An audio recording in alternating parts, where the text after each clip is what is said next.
अब हम यहाँ पे इसको बैलेंस करते हैं। ये हमारे पास एक रिएक्शन है और सबसे पहले हम यहाँ पे हर एक कंपाउंड को एक स्टोइकोमेट्रिक कोएफिशिएंट लेते हैं और इसके लिए ए, यहाँ पे B, C, D, E and F लेते हैं।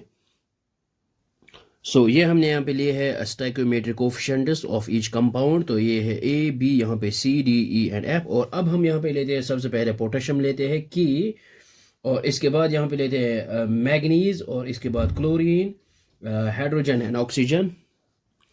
ये हमने यहाँ पे लिया है पोटेशियम के, और यहाँ पे देखते हैं, यहाँ पे नंबर ऑफ एटम्स है 1, 1 इंटू ए, यहाँ पे आएगा ए। और इसके बाद यहाँ पे है ये और पोटेशियम, और यहाँ पे नंबर ऑफ एलिमेंट जो है 1 है, 1 इंटू सी, ये आएगा ए इज इक्वल टू सी। और इसको यहाँ पे रखते हैं इक्वेशन नंबर, यहाँ पे इसको रखते हैं ए इक्वेशन, और यहाँ पे इसको रखते हैं इक्वेशन नंबर फर्स्ट। और फिर लेते हैं मैग्नीज, यहाँ पे है नंबर ऑफ एटम्स है 1, 1 इंटू ए आएगा ए।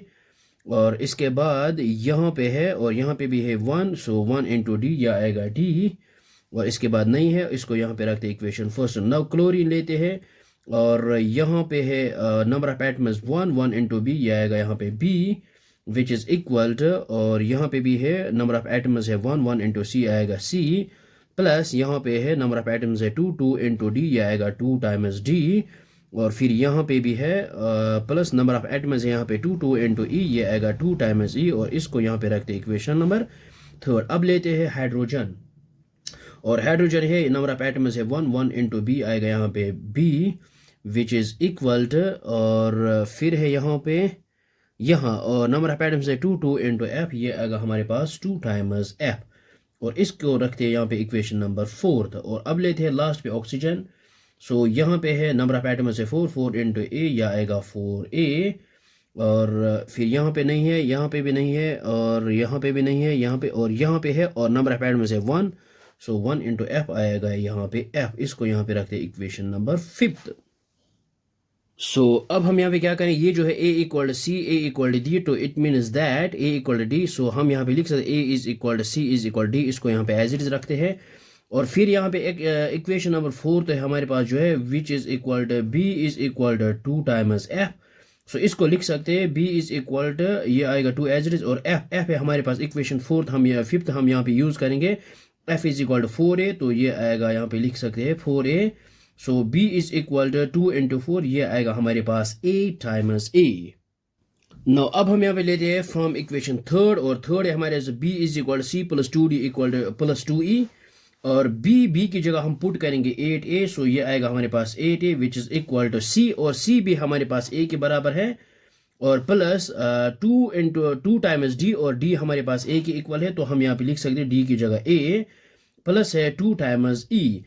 ये आएगा हमारे पास 8a which is equal to 2a plus a, ये आएगा हमारे पास 3a प्लस आएगा 2e।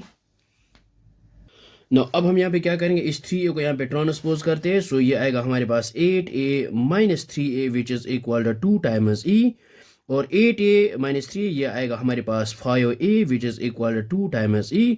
और यहाँ पे लिख सकते हैं e इज इक्वल, ये है e इस 2 के यहाँ पे डिवाइड करते हैं, ये आएगा 5a डिवाइडेड बाई 2।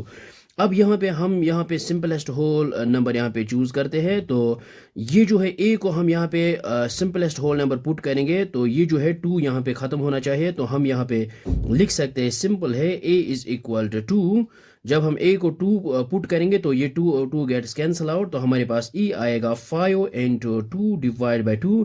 यहाँ पे 2 and 2 gets cancel out, e का जो वैल्यू आया है वो आया है हमारे पास 5। e आया है हमारे पास 5, तो e जब हमारे पास 5 आया है और a आया है हमारे पास 2, if a is equal to then c is equal to also two, d is also equal to 2, because a c d जो है ये तीनों इक्वल है, तो ये 2 2 आया है हमारे पास। और अब हम यहाँ पे फाइंड आउट कर सकते हैं, ये हमारे पास जो है b is equal to 8a, तो हमारे पास आएगा b is equal to 8 into a की जगह पुट करेंगे 2 ये आएगा 16। b आएगा हमारे पास 16, b का जो वैल्यू आया है वो आया है हमारे पास 16।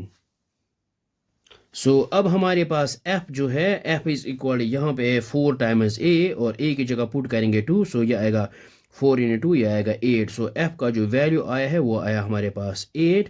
तो अब हम यहाँ पे पुट करेंगे value of A B C D E F in equation A, we get the required balanced chemical equation.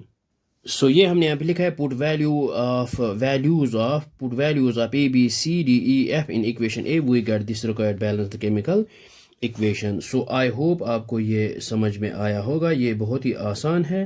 So thanks for watching this video.